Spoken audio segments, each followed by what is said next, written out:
Welcome to I news. పశ్చిమాసియా యుద్ధంలో అత్యంత ఉత్కంఠభరితమైన షాకింగ్ నిజాలు ఒక్కొక్కటిగా బయటపడుతున్నాయి. ఫిబ్రవరి 28న టెహ్రాన్ పై ఇజ్రాయెల్ అమెరికా జరిపిన భీకర వైమానిక దాడిలో Iran supreme leader Ayatollah Ali Khamenei మరణించిన సంగతి తెలిసిందే. అయితే అదే దాడిలో ఆయన కుమారుడు, ప్రస్తుత కొత్త సుప్రీం లీడర్ ముస్తఫా ఖమేనీ కూడా త్రుటిలో ప్రాణాలతో బయటపడ్డారు. కేవలం కొన్ని సెకండ్ల వ్యవధిలో ఆయన మృత్యువు నుండి తప్పించుకున్నట్టు ది టెలిగ్రాఫ్ నివేదిక వెల్లడించింది. అసలు ఆ రోజు ఏం జరిగింది? ముస్తఫా ఎలా ప్రాణాలతో బయటపడ్డారు?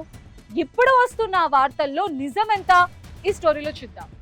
అది ఫిబ్రవరి 28. ఇరాన్ పాలకుల గుండెల్లో నిరంతరం గుర్తుండిపోయే ఒక భయంకరమైన రోజు. అమెరికా ఇజ్రాయెల్ యుద్ధ విమానాలు టెహరాన్ ఆకాశంలో గర్జిస్తూ ఇరాన్ అత్యున్నత నాయకత్వాన్ని లక్ష్యంగా చేసుకుని క్షిపణుల వర్షం కురిపించాయి. ఈ దాడిలో అప్పటి సుప్రీం లీడర్ అలీ ఖమేనీతో పాటు ఆయన కుటుంబ సభ్యులు మరణించారు. కానీ ప్రపంచానికి తెలియని విషయం ఏంటంటే, అదే సమయంలో ముస్తఫా ఖమేనీ కూడా మృత్యుకు కేవలం కొన్ని అడుగుల దూరంలోనే ఉన్నారు. ది టెలిగ్రాఫ్ నివేదిక ప్రకారం దాడి జరగడానికి కొద్ది క్షణాల ముందే ముస్తఫా ఖమేనీ ఒక పని మీద తన భవనం నుండి బయటకు వెళ్లారు.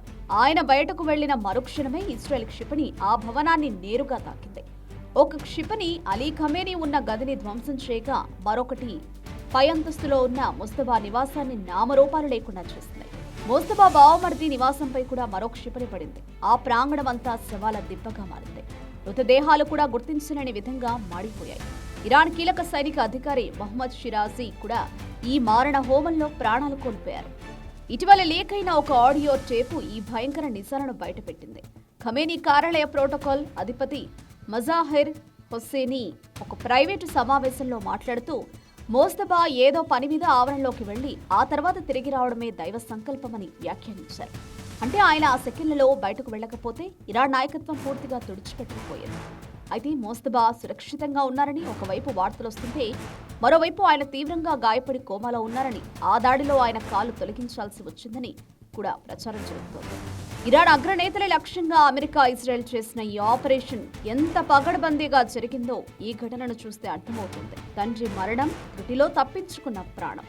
వెరసి ముస్తఫా ఖమేనీ ఇప్పుడు ఇరాన్ పగ్గాలను ఏ స్థితిలో చేపట్టారు?